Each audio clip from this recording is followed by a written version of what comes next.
Off the record. It's been a long time since I've last written. There's so much that has happened. I feel like I'm going to forget to mention something. At the same time, I felt like nothing really notable has happened. Still, I miss the writing process, and here I am once again at it. Tino getting a girlfriend is probably the most notable difference. He has stopped obsessively playing his video game and has spent hours upon hours talking and texting her. Bill, Bella, Noah, and I joined Tino and his girlfriend Leslie for dinner. They both seem to think they are madly in love, and maybe they are.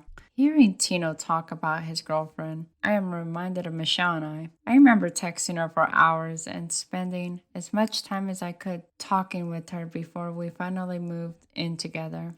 Even though Michelle and I were much older when we met, I consider her my childhood sweetheart because emotionally we were both rather underdeveloped. I don't think I could ever be smitten over someone as strongly as I was over her during some of our best moments. Speaking of old relationships, I got in contact with old friends via Facebook, including the first girl I kissed, Alicia. I wasn't sure what to expect of her given that she used to have such a hard edge. From our conversations, it seems like she's become a much more humble person. I plan to meet up with her again to exchange some stories.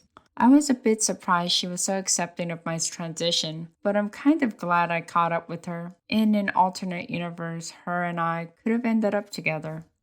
My friend had his first daughter. He had her last month, and I only found out yesterday because I reached out to him. I was somewhat hurt by him not reaching out to me sooner about the news. I thought we were closer than we were. I don't really see myself communicating with him much anymore.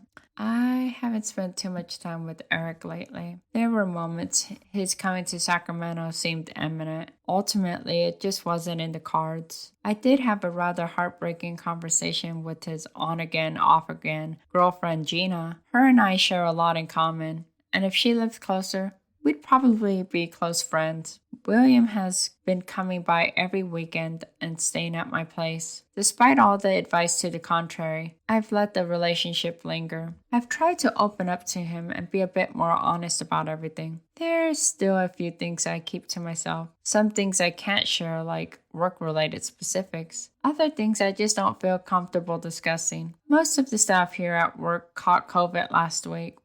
Another co-worker and I ended up with a ton of extra work as a result since we didn't get COVID. Other than that, work hasn't been exceptionally notable. Ruby finally was able to progress in her life and is no longer living by Starbase 701. I did what I could to assist her, and it seems her and her boyfriend finally decided to do their part as well. I don't know what will come of her as I didn't exchange my contact information with her, but I am heartened to know that her trajectory is better.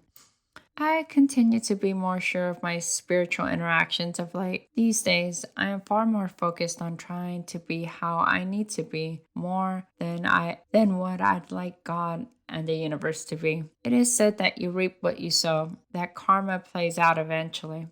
And I've most certainly seen that manifested in my life, for better and worse. At this point, I'm hoping the seeds I sow are seeds that sprout good fortune for myself, and even more so for others. Nowadays, I don't even know what I really want for myself. I got what I need. I'm starting to feel like the pursuit is much more than actually getting what I want. I think about how people who win the lottery only stay happy for an average of 6 months before they revert back to their baseline level of satisfaction.